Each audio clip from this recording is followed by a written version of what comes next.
the goal that's stated by council that, you know, they want to get more people using transit and they want to provide better service.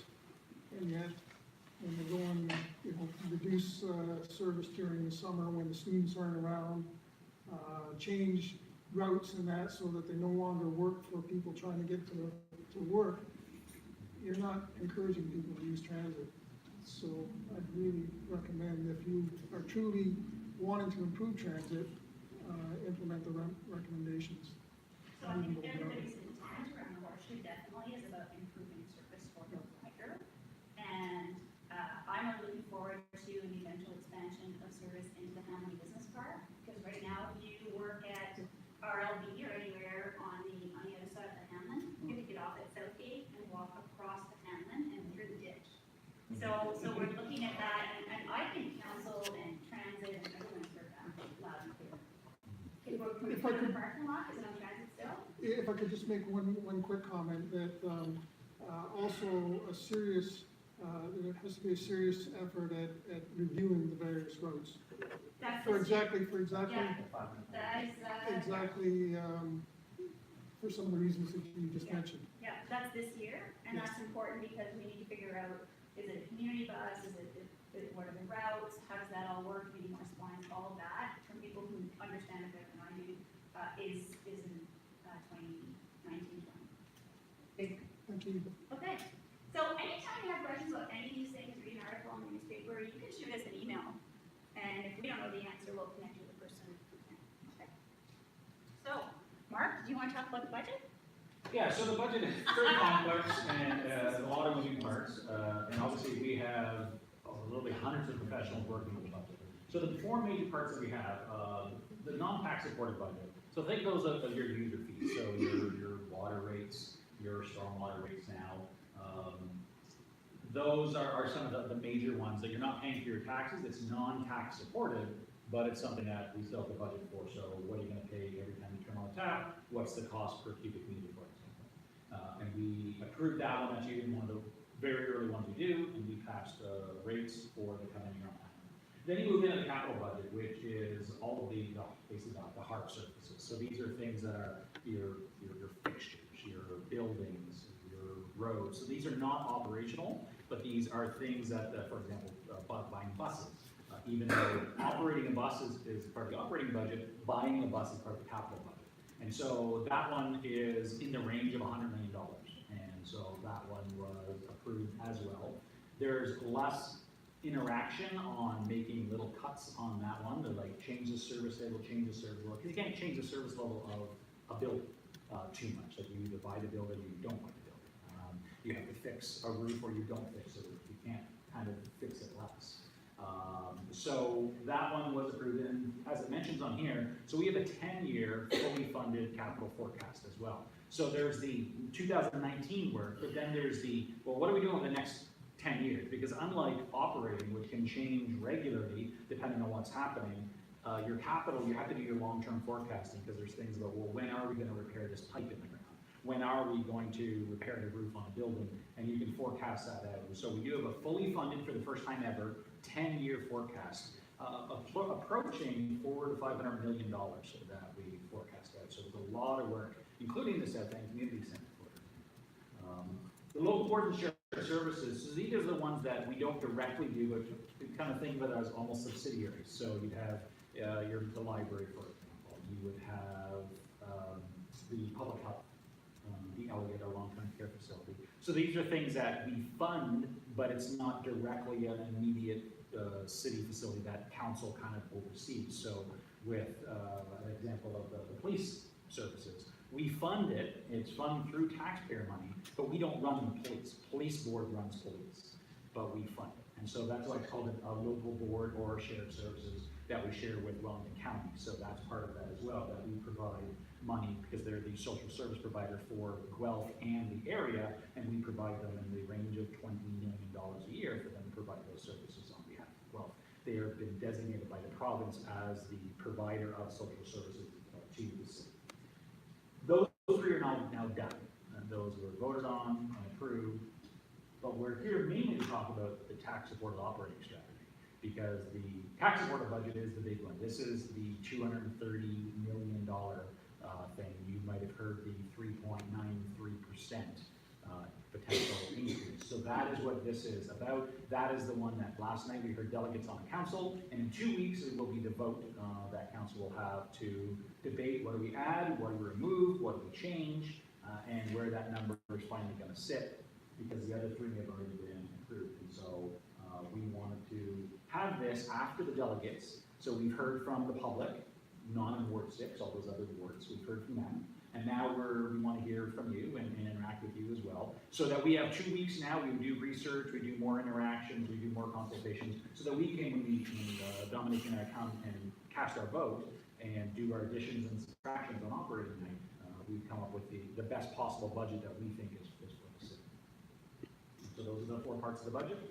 It's very complex, but at the same time, we have some really, really talented people working on this, and then council does the work.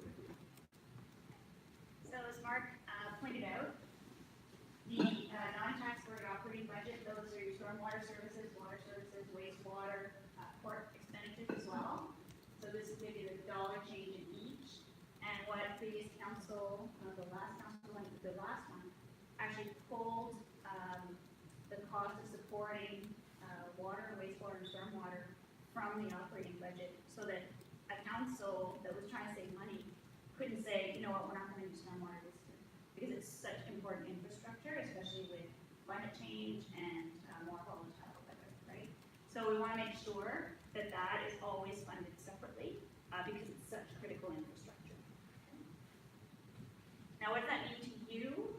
The current estimates are really that it's going to be about a $12 difference for the 3 changes, so no change in terms of water treatment. There's a $6 increase in wastewater, and about a $6 increase in stormwater. Okay, so that's $1 a month to make sure that all of those things are working properly in the city. So then everybody wants to know, well, how are we doing compared to other places? So we just pulled this from the staff presentation. This is Guelph for stormwater. So Guelph is actually on the low end of what the costs are for managing stormwater, and quite a bit below some of our neighboring cities. Okay, so there's a lot of talk about where could we cut and are we efficient in those things, and I'm totally willing to look at that stuff, but on some of the comparators, we're really doing pretty well. And then in terms of bills, what has been highlighted here, I can't really see it. So we're a little bit high, but Stratford's a groundwater community, and Orange Hill's a groundwater community, so we're right in the middle. So that has an impact if you look at the broader spectrum of who's providing these services. Okay. Mark's going to talk about capital budget. Yeah. So I said 100 million range, a little bit less than that, but an order of magnitude, 87 million. So with some of the big works that's affected Ward 6, for example, the biggest one is the South End Community Center. That is in the forecast in a few years to get started. We can talk a little about that a little bit later. But one of the things that we have to look at is making sure that the funding is sustainable. So some people may say, well, the federal government may give you money, or the provincial government may give you money, and they might, but we don't know that. So we have to base our budget on, yes, what we absolutely know, which is 2019, we'll know how much money we're getting from other levels of government. But beyond that, we don't have a solid funding. So when we funded it, it is all funded from you. Everyone in the city has to fund 10 years. Now, it may turn out that we're going to get 10, 20, 30, 40, 50 million dollars at some point from other levels of government. We get gas tax money, for example. There's an infrastructure fund that the federal government, different phases. Phase 1, we're on that list, and that's great. We've accounted for that. Phase 2 was announced a long time ago, but we haven't seen any real commitment on Phase 2 yet. It's a good thing for the city. So we'll see if any money comes in from that, and then that would feed into this. We may not add on extra work. If the federal government says, here's 10 more million, we may not say, well, let's add on 10 million more work. We may say, great, now we can not come up with 10 million more from our taxpayers and the residents of the city because we receive this other levels of government funding. And often involve matching funds from provincial level and our levels. So one of the reasons we collect a lot of money, for example, we don't have every single dollar earmarked for what we're going to do, because at any point, the federal government may say, well, we'll give you $5 million if you also come up with 5 for a library upgrade, a community center upgrade, and whatnot. So we do have reserve funds with extra money sitting, ready to activate, so we can take advantage and really double or triple out of the value of our funds. But we do have to make sure that it is sustainable. And the asset management program that the previous term of council brought in a few years ago is absolutely key and critical for the correct managing of the city. So because it is so massively complex, and for years, most municipalities did not have an asset management team, because you have to hire more people, they have to be very good at what they do. So there's a pothole or a crack in the road, so you rush out and fix it. And then 6 months later, you're ripping up the road because you've got to fix the pipe. And that's not good management.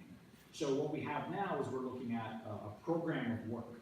And that's really what we're looking at, is forecasting over 10 years, this pipe in 5 years needs to get replaced. So we're going to wrap up all of the subsidiary work regarding the actual surface of the road, the sidewalks, the active transportation networks. Everything regarding that is going to be based on the fact that we're going to have to rip up that road in 5 years to replace the pipe that is going to fail, provided it doesn't fail in advance and we have an emergency. But asset management is planning the assets, so projecting out lifespans for assets. So just like when you have a car, your car is not going to last for 20 years. It might, but you can't predict that. So you plan a lifespan for particular aspects. You gauge as you go. So you may think that you have 20 years on your car, and 10 years in you realize, oh, another couple of years left, and so you adjust your plan. That's what our asset management does. And a couple of years ago we brought that in, and it's spectacular. We are one of the leaders in Ontario doing this work. We were a little bit late to the party for what we should have been, but a lot of municipalities are later than we were. And we're doing a great job with it. A prime example that you may hear, and we get this on council, is, here's a really, really road in terrible shape, and everyone hates this road because it's bumpy. And then here's another road which only has a couple of cracks, a couple of issues. Why is staff out fixing this road? Why isn't staff fixing the really, really bad road over here? And that's because a little bit of maintenance over here will prolong the life of this. We know this road, this really bad road, has to get completely redone. So we're not going to do little repairs on it, because that is not good use of funds. But we are going to do a small repairs on this newer road that has to get done, so now we can prolong the life of this. And so sometimes when you might see staff working on something, it might not make sense to you. Asset management means we're doing it from a scientific method. We're using evidence-based, we're using projected modeling. It's really, really good, and it's spectacular. Most of the money that we're collecting, the 87 million, goes towards infrastructure renewal. So this is not 87 million and let's do all sorts of new stuff. Let's do new this, new that. Let's grow, grow, grow. The majority of this, in the 70 to 80% range, is renewal. And so this is taking care of what we already have. Yes, we have growth-related costs. We have to build new parks, so we've got to get new parkettes in for the children. We need to have new centers. We need to have expansions of, for example, Victor Davis pool. So that the East End Rec Center.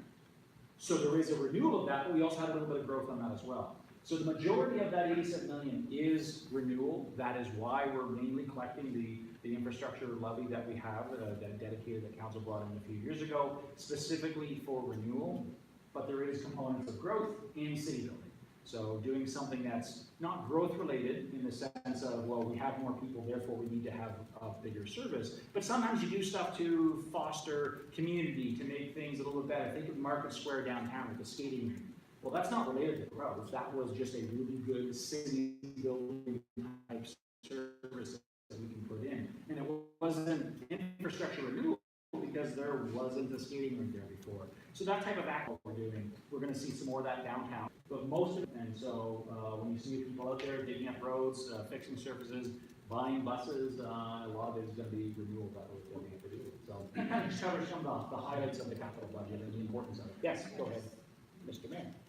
Sorry, if I could just say one thing, you just mentioned that all this is funded by us, the taxpayers, but it's not actually. Yeah, sure. No, you're right. So there's actually quite a lot of it is actually funded through development charges from developers. Yeah. So just as an example, I give this one as an example a lot. The skateboard park that's along the river there, that was $1 million, but $700,000 of that was actually covered by development charges. $300,000 was from the taxpayer. The South End Rec Center that's going to be built is $60 million, but millions of that is Close, gonna be. close to 40. Yeah, it's gonna, yeah, close to 40 million of that will be covered by development charges. So, so just so you know, it's a balance of development charges and the property taxes. It's not fully funded just through property tax.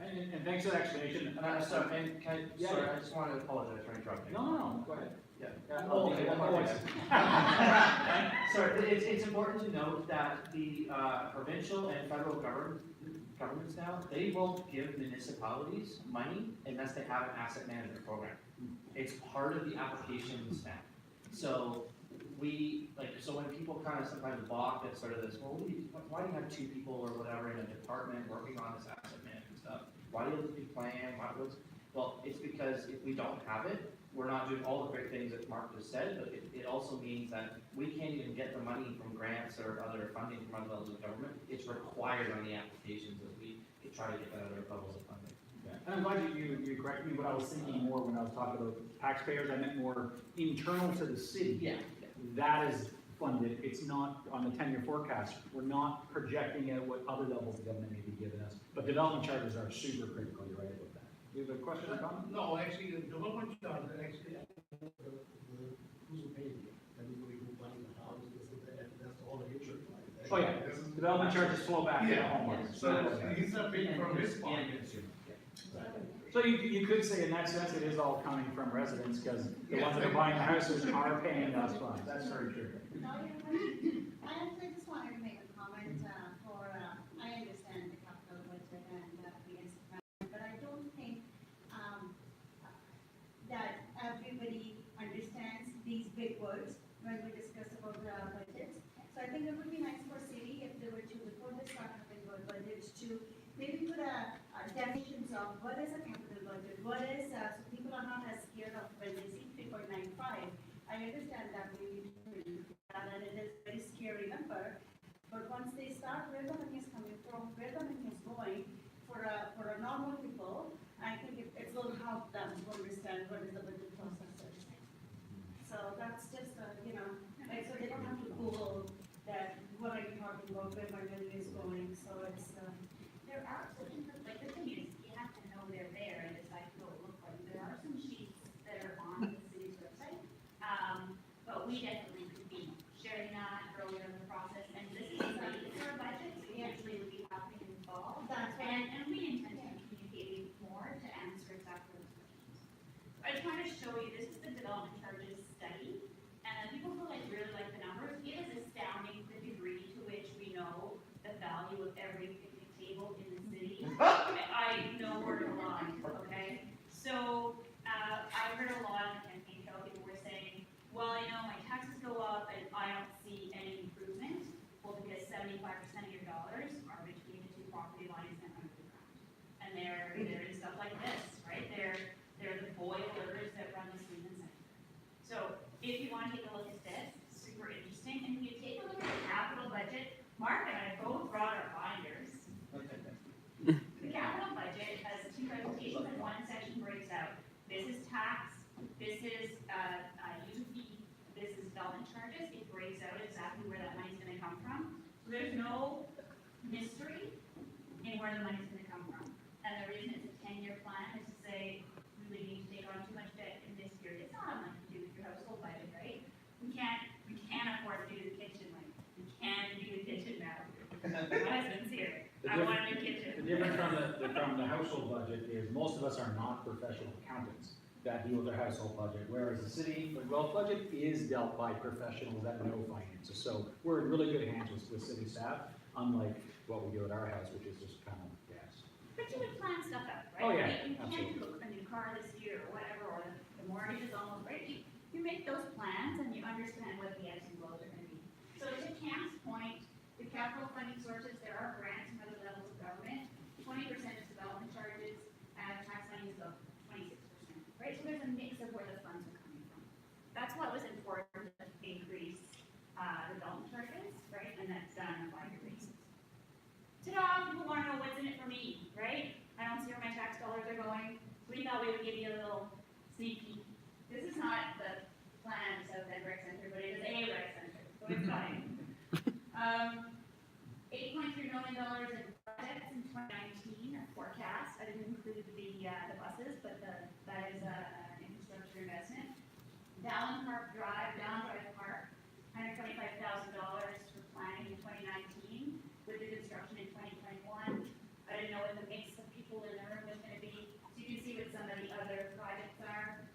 Brace yourself, folks, for some construction on board into Lowe's this summer and on an ongoing basis. And then I checked, so the beauty of knowing this ahead of time, I checked with the city engineer to say when we redo Gordon Street, can we look at building new bus bays so that the buses can pull over. So that interaction, that feedback from people between elections around, hey, what are we doing here? We can either tell you if it's a program of work that's already approved or see if it's possible, right? Some things are possible.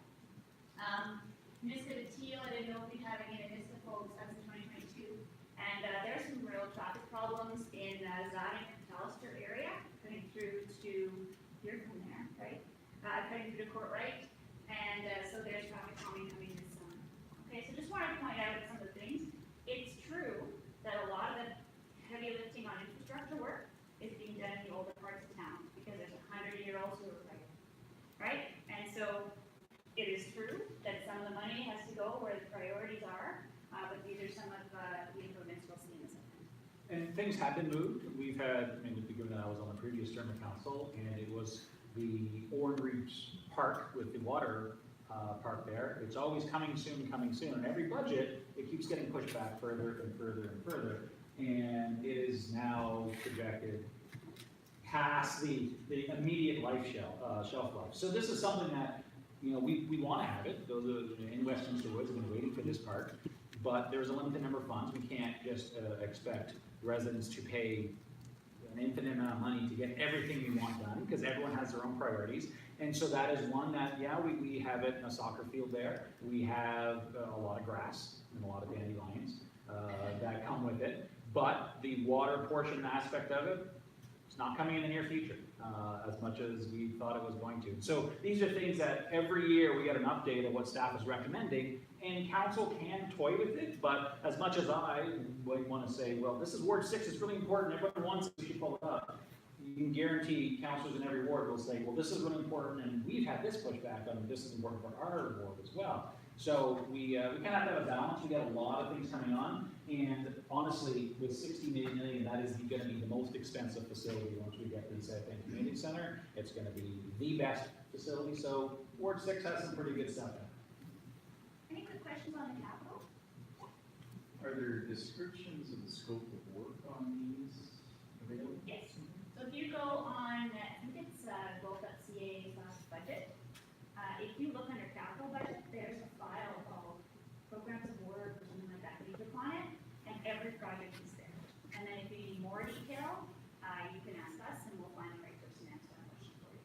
There's a ton in the budget binder, so everything that's in my budget binder is available online. So we've covered now the user fees for water, wastewater. We've covered capital, and then local boards and shared services.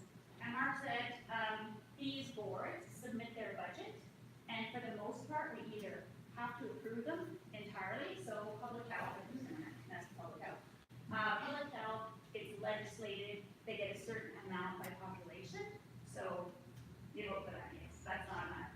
Social services is Wellington County, they are the manager for social services, for, what's wrong, Ontario Works, what else? For daycare, for a number of things, right? And then conversely, we are the service manager for ambulances. So there's a trade-off, there's a division of work there. They tell us here's how much we need for these services this year, this is your share.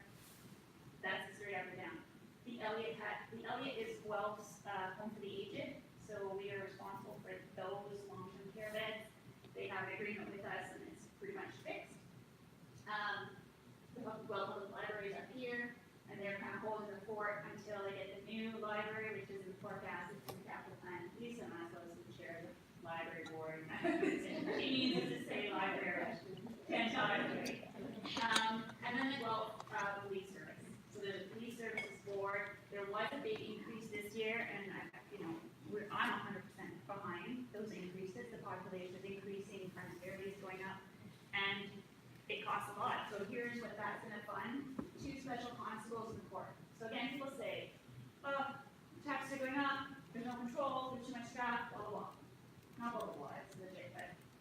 So, if the province, correct me if I'm wrong, Ken, if the province says, we are holding a session in court, with meeting of the courthouse here, Guelph Police Service must send an officer there to make sure that the building is secure, okay? And because it's an old building, it doesn't have great sight lines, et cetera, they have to pull an officer to be there, and maybe two.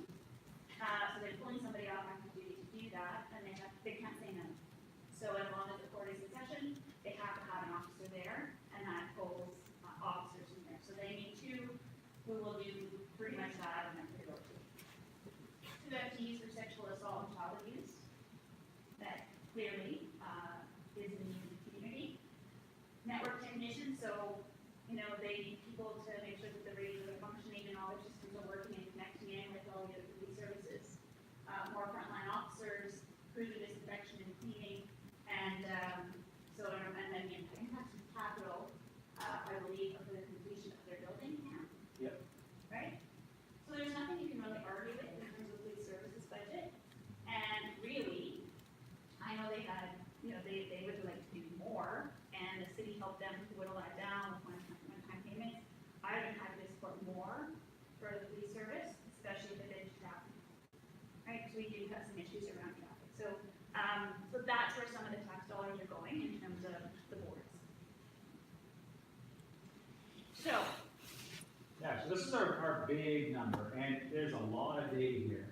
And this, we're finding out with staff at the council the best way for us to receive information. And this is one more iteration of the newest amount of information.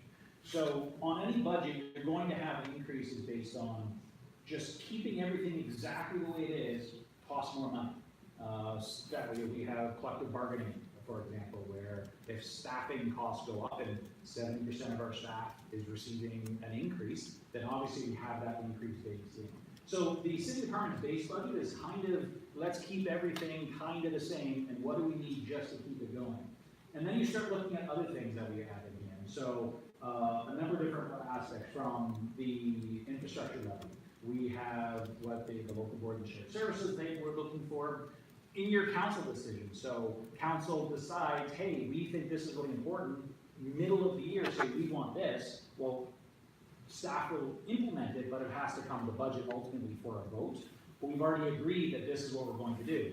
Think adding in a particular transit route, bringing that in. Or if we make a decision regarding how much we're going to give in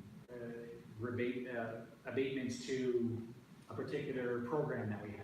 Or what we did last year, for example, with the infrastructure levy, is we didn't fund the whole, back 1 and 2, the 1% infrastructure levy. We only funded half of it off the tax base, and the other half, the 0.5%, we funded from a reserve fund.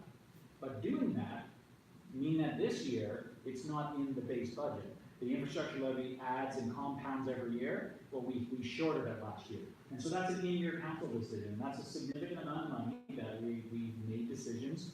Now we have to look at whether it's what we've done with the parking master plan and how we're funding parking. Council made a decision that had implications based on where staff thought it was going to go. Council changed their mind or made a decision that impacted that as well. The nice negative on there is the assessment growth revenue. And so we know when buildings come on, when new residents come, they're going to start paying taxes. Well, that's what the 3.7 is. It's the growth of the assessment within the city. So it's not about your house going up in assessment growth, because that is part of that pie doesn't change. If Guelph remained exactly the same size, and everyone's house doubled in value overnight, taxes would not change, even though your house is now worth $2, $3, $4 million. Nothing changes, except when we start adding things in. So that's where the 3.7 million is, and that's from new growth that we have from all the new developments. Then you're going to have, in addition to keeping the city the same, you're going to have growth requests. You're also going to have expansion. So staff or council may say, hey, this is a nice expansion. We really need to add on this particular job to do this thing well. Or we may have, well, we need to increase from growth, roads and the related transit routes for that. We need extra transit money because the city has grown. So you're going to have some growth related issues. And then, in addition, there's also growth related to the local boards. So there's a lot of different breakdowns, and why this is presented this way is to really just kind of show it's not staff saying, your tax will up 4% because we're just spending 4% more money. That's not what it is. As you can see, one of the biggest things in here is the 2.24 million for council decision. This was us, this wasn't staff, this was council previous term making a decision on changing something, on doing something above and beyond what we thought we were going to do, and that has a budgetary implication on that. And so by breaking it down and showing the way everything breaks down, it gives a complete picture of why the budget is the way it is. And if we're looking at, well, what can we change, what can we adjust up or down, you can see the different categories in there. So we're probably not going to be able to go back and make a change on something that is really important on growth. Well, we've already grown, and so we can't change some of these aspects. But other departments, like in your council decisions, do we change our mind? Do we go back and change something that we made a council decision on? We could do that. Or we could look at the enhancement budget requests. Do we really need all of those enhancements? Do we want more enhancements? And so these are the different categories that we have to get the final number of the 393 that we're looking at right now. This is the proposed budget. That is not the final budget. On budget night, after all the vote is done, it will not be 3.93, but no one knows what it'll be. But it probably won't be 100% equal to this because, well, I've never seen a budget night end in 5 minutes, which is if we just voted yes to everything and we were done really quickly. So this number will change, but we don't know what it's going to be. We know there'll be some additions as well. Cam, did you want to say anything about some of the additions we want to make to address homelessness?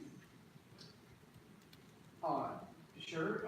So there is a proposal of about 3 or 4 things that are going to be coming forward.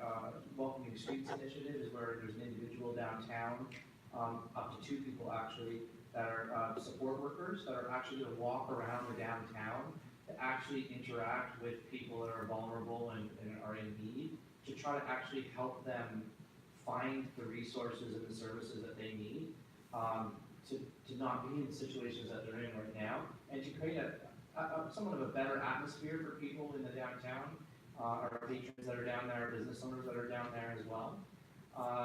And that's about a $150,000 ask for 2 people. And then there's a court support worker that will help with individuals that are in a cycle of, drugs, crime, to support the drugs, and then they're in court, instead of continuing the cycle of getting out of jail and right back into drugs and right back into crime.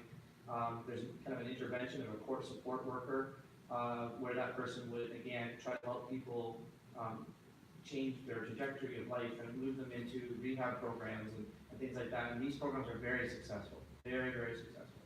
And then there is a support recovery room, which is about a $650,000 ask, which is where you have people that are they're not sick enough for the hospital, but they're too sick. It's in between kind of stage. So it's where people are, again, are most vulnerable, those with addictions and whatnot, and they get a safe place with a roof over their head, with paramedics and support workers for up to 72 hours to monitor them and help them, and again, to help them maybe not make these same decisions and create that trust and relationship to move on to something different. And there's, again, very good evidence in regards to how that can help people change the trajectory of their life. And it also saves some money. Some of these programs can actually save money on the policing side or on the healthcare side if we do it over on these other things that are there. Just so everyone knows, it's a big ask when you start kind of adding those things up. But I've been working really hard over the last month with other stakeholders outside of the taxpayers as well to try to fund these, and it's been very successful, very successful.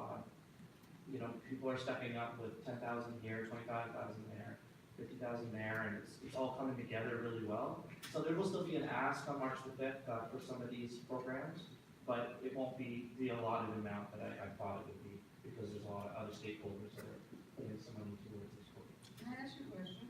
It's up to them. Can I ask a question? Yeah, go ahead. Is this along the lines of what's downtown right now, the community health and wellness center, where there is, and also at the corner of, The overdose prevention center? yes. Is So- this along those lines? No, and some of the operational aspects of it might be run out of the same office, but, Okay, It's are in the there program. people supporting, these homeless, these addicts, these, people there now? oh yeah. Okay, Yeah. and could you tell me why they have to shut down, if there's people supporting them and trying to help them, why did they have to shut down the bathrooms, lock the public bathrooms, because they're overdosing there? If these people are in place and looking after them, and they're getting paid by city, province, whoever. Yeah. Why did that have to happen?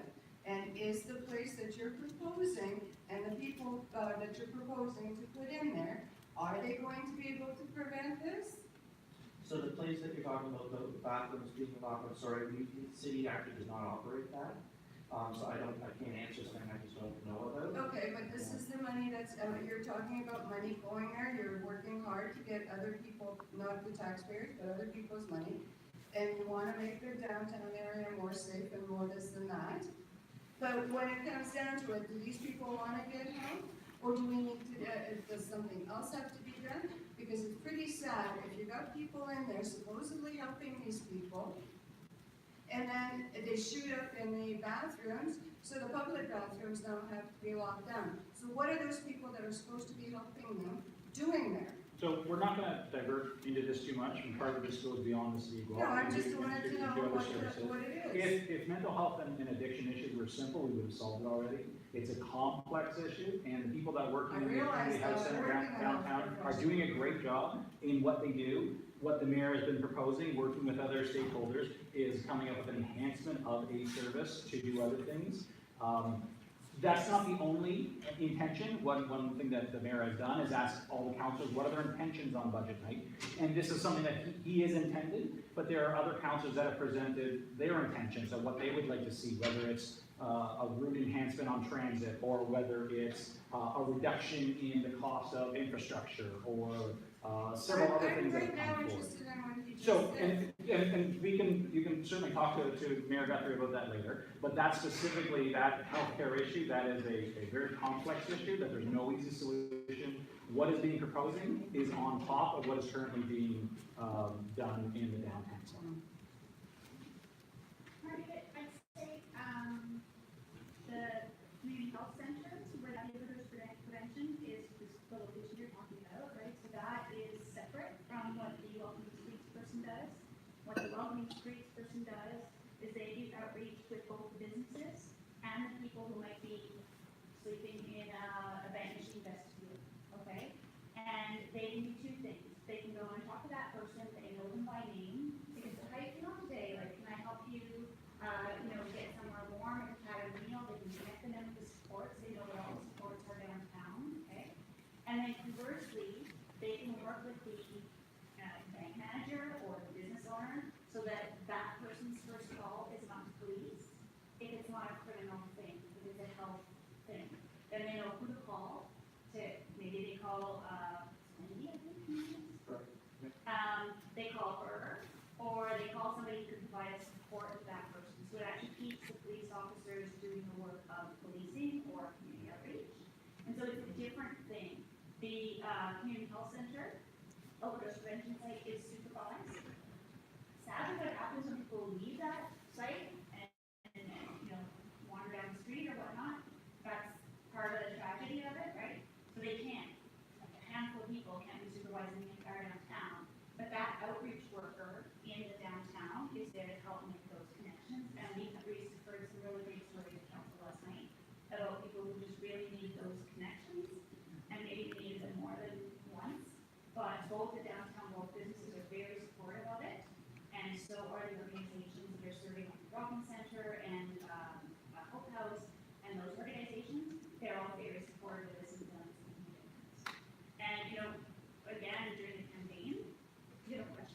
Well, I just wanted to address the thing she said, because I remember hearing that on the news last week, and I found the story on the CTV website, and it says, staff says the washrooms were being used to consume drugs when the prevention site was at capacity. There wasn't the staff available to make sure everyone was being taken care of properly. You're quite welcome. Are you media, you're a participant, I have a computer and I love it. So, Is that those people would only be out here in the downtown area, would be probably the other parts of the city as well? I know it's only two, but yesterday I got a call from somebody asking that they were a homeless person in Pergola, and that person was asking for money and he said, what do you need? She said, the two now, she said, what do you need? And he was hungry, so she said, I'll buy you a food, but I'm not gonna give you money. So she bought him food and then she called me. And she said, Dolly, what's going on here? And I said, I don't know, but I asked her to come here, she must be busy. But is that something that, because now we're starting to see these people in our area as well. So Does she are have we a doing? white Does she drive a white truck? Yeah, because there was someone talking to her that I didn't remember. She does white truck, yes, Okay. yeah, so that So was her. someone was, so I didn't see her talking. That was my friend, yeah. So, like, are we doing something, because we're starting to see that here too? So I sent up some things. Cam, you wanna respond to that? So the second person that's being offered for council to decide on the 5th, we hope will offset the sort of 9 to 5 hours that the current Windy is doing. So it'll be more for weekends or holidays, and also look to maybe expand the radius. And so into the parks and things like that are maybe around the periphery of the downtown core. But there wasn't anything in regards to kind of coming out to this way. But I will say that through the mayor's office, I have started to receive for the first time many emails and calls of concerned people, not people being rude or anything like that, of people finding people sleeping in the bank machine places, right down here at the corner of Gordon and Clare. And so, this is a problem that every urban city in North America is having over the last few years, and people need to understand this is not a Guelph thing. This is unfortunately, this is a very tragic thing with fentanyl and opioids, and it's tragic, people, but it's going to cost some money to help these people, and it's a crisis situation right now. I don't like adding things to the budget as much as the next person, but we can't ignore these things. It's going to get out of control, and it's an unfortunate cost of making sure that we help the most vulnerable in our community, because they're part of our community just as much as we are here tonight too. Well, maybe as about 6 councillors, we can create something, volunteer services or something to take care of this, people come out or look after them, like, it doesn't have to be cities, responsibility, but as a leaders of this world, maybe there's something that you guys can do to, and we are here to help, so. A different kind of neighborhood watch. Something, exactly, something that, So when I received an email from a business owner who had a concern, part of it was, look, it's been very cold. Yeah. And so when people in crisis or not well get on a bus because it's warm, and maybe they're riding the bus, and until the bus pulls over, and they're like, I have my more sleep. So I think we want to lead with compassion, for sure. That business owner, I connected them in with the same people who are giving the advice to the people downtown, the business owners, so that the first response is not cold. Right. And so some of that, maybe they can help with some of the education. I'm not sure what the community band does, and really they're gonna go to the area where it's needed. I think we need to watch and see whether that's a recurring thing, rather than mobilize a big effort for sort of the occasional thing, but I think it's important to be on, we need to keep track of it for sure. it is starting now, so I think we just cannot ignore it. We just need to, we need to work towards it because we see it's happening. Yeah. So we are way ahead of schedule. If you've ever been presenting at council, that doesn't happen. So like the floor is yours now. We've been talking for an hour. What do you want to know about the budget or about other things? So just before we do open the floor, then, just really simple ground rules in addition. Now, we're not gonna spend too much time on any one person's very specific issue. So we'll talk about stuff, we'll address it, but we wanna make sure everyone has a chance to have a voice, and if everyone had one question, you each have about 2 minutes. So, we wanna make sure that we do spread it around. And I've asked Cindy to keep track of the questions for us, so we can follow up if we can finish here, get a sense if 10 people have the same question, that kind of thing. And then you can always read this. So, yes? So it's like Gordon Street work, 2019 and 2022, I think you said. It didn't look like enough for a center turn lane in 2022, or is that part of the plan? So I'd have to go back and look to see Yeah. specifically what it was, because it probably was a pretty high level definition, and so it was work and this block. Cam knows, wow, Cam, mayor/city engineer. So environmental assessment had to be done last year, and so that was funded in the 2018 budget. It's been, I believe it's almost complete now. And the environmental assessment is required before the widening. And so there will be a widening of Gordon between Embro up to Lowe's, and a center turn lane will be put in there. In 19 or 2022? It'll be 2022. It might be 2022. Yeah. Yes, my apologies, Okay. but it is being done, and it is a center turn lane. That's the whole reason why the EA had to be done. And, yes, How are they hooking up Niska to Teal? how are they, How are they gonna hook up Niska to Teal? uh, Teal's way over. yeah, but teal is on the far, end in, right, and so it's how those two connect. So they need to do some work around it to connect them. There will be at some point intersection work at the end of Vista, Woodland Glen, and where teal becomes, Yeah. down, right? So there will be, they're right by the Y. So there needs to be intersection, a roundabout or something there, and teal needs to drop, We're still talking about a roundabout there and the water center. so who knows, because there's also the MTO, and the one that the MTO wants to do, and whether the MTO are gonna go over there. Right, so Teal's the way over. teal's way over, yeah, so teal needs to drop economy, because people, so you know where down needs to go in this, Yeah. right? So that is being studied, and the intent is to fix that in 2022, I believe, correct me if I'm wrong, Ann? But Niska's the way over. This one is, but it's just that whole area, so this was, the bridge is supposed to be opening in the spring or summer, right? And people are coming down there, they want to make sure that the trucks are. So you're not doing any development? Pardon? County Midland said there was gonna be no development in that area. That's my knowledge. So just to clarify, Niska to Teal does not mean a connection between Niska Just to no Teal, deal. it means a long down from Niska to Teal.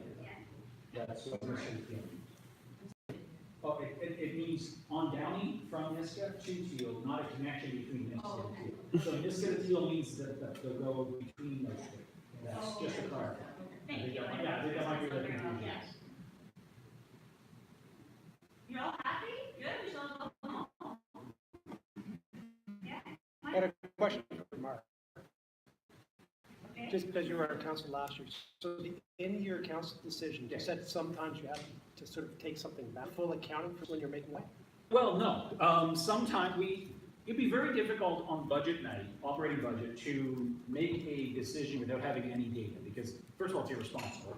Secondly, most of the time, council in advance will say, well, I'm thinking we should do this change, we should cut this or change this, and so they'll ask questions in advance of what that is, specifically to get done. But what you're talking about with the in-year council decisions, we have a list that they provided saying, here are the in-year council decisions. You did this, you did this, you did this. For example, we reinstated Route 3, we defunded by 0.5% on the infrastructure levy, we funded it from reserves, and we took out $600,000 from parking payments effectively.